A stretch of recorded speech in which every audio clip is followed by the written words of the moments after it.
It is the ATL Day Ones with Jarvis and Tanitra. And Tanitra, man, it is so much going on. We have, opening day coming up. And, in the second segment, we're going to talk about the expectations for the Braves.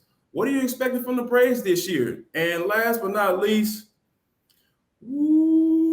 is it IG versus phone number? We'll talk about that and for the culture. But before we get there, I want to tell you about Rock Auto. With the ever-increasing numbers of makes and models, it's now impossible for your local chain auto parts store to stock all the parts you need. Why endure often pointless or seemingly intimidating questioning and wait while the person behind the counter orders the parts on your computer, choosing the only brand their warehouse happens to carry? You have computers with access to rockauto.com at home and in your pocket. This is the new age stuff, right? When you're able to just get to exactly what you want to be able to do, and you don't have to worry about whether it's in stock or not, or whether it's on back order. You can save time and money with using Rock Auto. Why choose to spend 30, 50, even 100% more for the same parts from a chain store or car dealership? Rock Auto is a family business. We already know we support small businesses on this show, that's for sure. Serving do-it-yourselfers for over 20 years. Now, here's what I want you all to do. After I kind of gave you some information about Rock Auto, here's what I need you to do. Go to rockauto.com right now, after you finish watching the show, and see all the parts available for your car or truck. Right, locked on in the How Did You Hear About Us box, so they know that we, Jarvis and Tanitra, sent you there. Right, locked on in the How Did You Hear About Us box, and they'll let them know that we sent you there. It's amazing selection, reliably low prices, all the parts your car will ever need at rockauto.com. T, it is opening day. It's here. It is. Getting ready to go. Max Fried is on the mound. Man, what can you ask for, right? I know it is exciting because we've kind of waited with bated breath. There were moments where we wondered if the season would even start because of the lockout that started back in December. And then finally, it was like a light switch went on and, okay, we're ready to go. And there's spring training and there's Grapefruit League play. And now it's opening day and 14 teams are teeing up. But here in the A, we are all about one team and one team only, and that is the world champion, the defending champion Atlanta Braves. So yeah, exciting day here in the A as they're going to hoist the pennant tonight over at Truist Park. And I'll be on that side of town, just kind of peeping in and checking it all out. I think it's going to be fun, but yeah, very, very excited to see that because you and I both, we're not just reporters who cover the Braves, but we are admittedly fans. Yes, no doubt about it. When you talk about how it's just really just so exciting, like you said, with the lockout being on, with 99 days, things being pushed back, it just really feels good, to be able to say, hey, it's about to go down. Here it is. The Braves are here. I don't know about you, but I'm excited to see Matt Olson, take his friendly place over there at first base. And another thing is just how is it that people are going to feel about Freddie Freeman not being there? He has been there for so long, essentially the face of the franchise, and it's going to feel, a lot of people are going to feel some type of way. I believe that's not seeing him over there in the beginning, but I believe that Matt Olson is probably going to start raking, and once he does that, I think people are going to try kind of move on from Freddie Freeman. Oh, yeah. Winning fixes everything. So, yeah, as soon as he starts showing his wares, that we're always going to think of Freddie at first base. That's never going to go away. But I think that's going to be a salve to the wound once you see that Alex Anthopoulos did it again, made an amazing and just a really, really shrewd move to get Matt Olson. And I believe Braves fans are going to be pleased with it eventually. Yeah, I'm definitely looking forward to it. Max Fried is on the mound against the Cincinnati Reds. There's so many events going on at Truist Park with the rings, the replica rings. I brought that up the other day. Let's see if we can get us a replica ring. I don't know how, kind of do it. And I got to tell you about a little bit later on for the culture tee. Like, I don't know about these Waffle House golf shoes.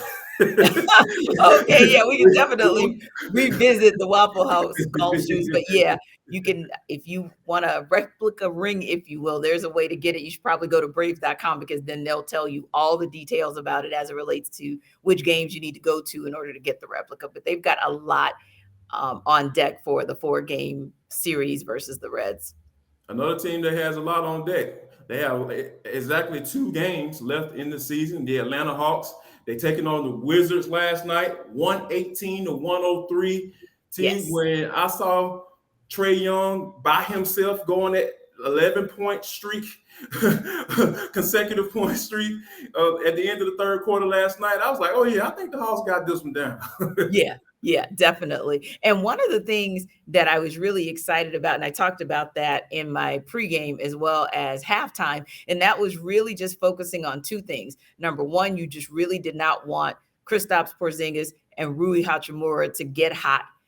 Especially from the perimeter, they're bigs that have a nice touch from deep. So you really did not want them to get hot. And the other thing is, the Wizards actually are effective on the offensive boards. So, of course, the Hawks had trouble with the Raptors in that space. So I wanted to really see what they were going to do. And it was not a bad, they did okay in the first half, but really in the second half, that's where they needed to clamp down because Porzingis was just stepping back and hitting threes from everywhere. And then in that second half, totally different ball game, but also something that Trae Young talked about from an offensive perspective and why he was able to do that. And you and I have been talking about this since we started the show, and that is just his continued maturity, his continued ability to have the vision and have awareness. So once he saw the switch and he saw that Porzingis was kind of playing deep or playing back, he took advantage of that. And then, like you said, it was a wrap from there. It was a wrap.